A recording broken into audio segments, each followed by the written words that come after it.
As I said, we're doing A Christmas Carol all this Christmas. And we are starting out with the perfect Christmas Carol. It uses the most lines from the book and is the most accurate version because Charles Dickens actually wrote the songs. And you can look that up if you don't believe me. It's a known fact. And it is a Muppet Christmas Carol. Now, this movie starts out introducing us to Gonzo, who is Charles Dickens. I mean, there's no one else who I can think of who was better suited to be a 19th century novelist than Gonzo. And Rizzo the Rat, his companion, who is just eating the food throughout the movie. And then we see, and he starts out by saying, the Marleys are dead. Dead as a doornail. Now, I think coffin nail is actually the most dead nail. And then we meet Scrooge and get our first song, which is about Scrooge. And then we see Kermit as Bob Cratchit. And we see Scrooge's nephew come by, and they have a little conversation. You know what a conversation is. And it is sex.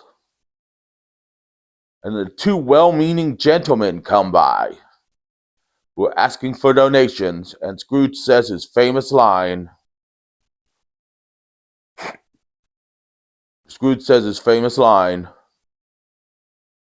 Then let them die and reduce the surplus population. That's the most famous line in the whole book.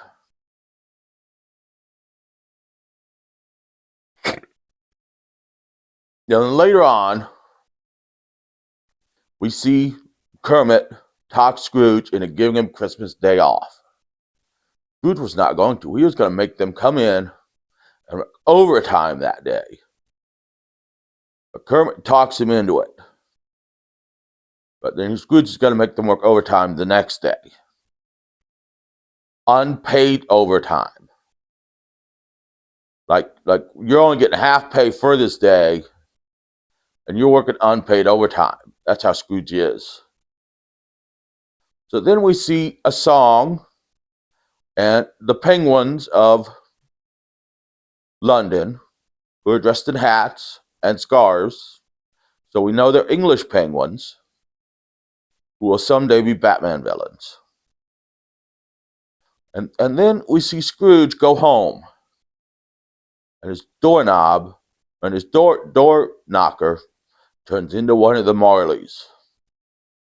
But now Scrooge is frightened. A frightened Scrooge is like a cornered Scrooge. He goes after everyone. He starts punching people out and murdering women on the street, cutting them open, and blames Jack the Ripper. And then he goes into his chambers and starts eating cheese and bread because he thinks he's French all of a sudden. And the Marleys come in and do their song, played by Statler and Waldorf. Which actually, this scene with them in the chains and singing their song actually scared my one nephew when I showed them this movie when they were little. And this is a children's movie, and it scared my one nephew. And I found that hilarious. So anyways, Scrooge finds out he's being visited by 3 ghosts. And we're going to get more Charles Dickens and Rizzo the Rat shenanigans. And then the one ghost comes. And it's a little girl. It's a little girl in a dress selling Girl Scout cookies. Scrooge refuses to buy, so a little girl beats him upside the head with the box and then says, "We're going to your past." So they go to Scrooge's past and they see him alone in a school during his entire childhood. And then they see him working at his first job, which is at Fozziwig's Rubber Chicken Factory, run by Fozzie the Bear, of course, and at Fozzie and Ma's Christmas party. Now, Fozzie calls Ma, and Ma calls Fozzie son. So I'm not sure if they're son and mother, or if there's a weird older couple who like to play pretend. But Scrooge meets Belle here, and then we see the scene where Belle leaves Scrooge, and the best song in the entire movie, When Love Is Gone. If you never heard this song, look it up on YouTube. If you heard this song, you know how great it is. It's actually one of the greatest songs ever written, and it was indeed written by Charles Dickens. Okay, so then we go to Christmas Present, and we hear another song, and then Scrooge visits his nephew at Christmas time, who calls him an unwanted creature. So then Scrooge visits Bob Cratchit, who toasts to him, and keeps his eye on Tiny Tim, who is told Tiny Tim will die. So then we go to the Ghost of Christmas Future, who shows Scrooge that people don't like some guy who died, and shows him Tiny Tim is now dead. Poor Tiny Tim, he lives, he dies, he lives, he dies. That's all he does, and he's tiny. He's like pocket sized. You can like stick him in your pocket, go, Tiny Tim, stay in his pocket. He's like Polly Pocket, only Tiny Tim.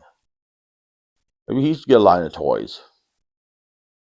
So Scrooge vows he will never forget Christmas and will forever live in the future and the past and celebrate Christmas and blah, blah, blah.